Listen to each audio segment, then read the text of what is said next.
guys, thank you for watching this video. I hope you guys enjoyed.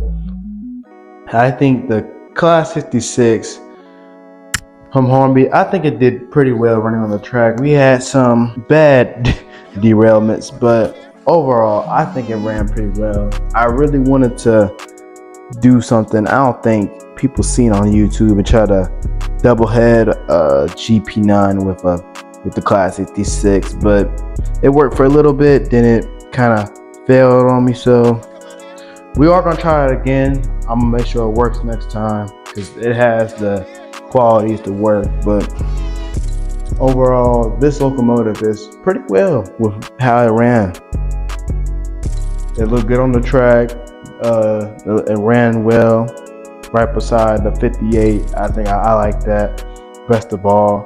So on that note, do I recommend the Class 66 from Hornby to you? Well, if you are looking for a model that a budget model just to put on your track to get new couplings and couple it all to different types of rolling stock, or just a run train, you don't really care about the detail, then for the price, I can recommend this locomotive to you. I mean, but if you really want a Class 56 that looks really realistic, then go buy the Akira scale back in the Manhattan's model. I know I've seen those on YouTube from people like Sam Strains and Eagle Rail, and they look really, really good. So I'll highly recommend you go buy one of those. You want a real detailed Class 56. The performance is pretty well based on the controllers I was using. Yeah, blaming it again. So on the controllers again. So yeah, let's strive to get a new controller. But other than that, guys, thank you for watching this video, and y'all have a pretty good day.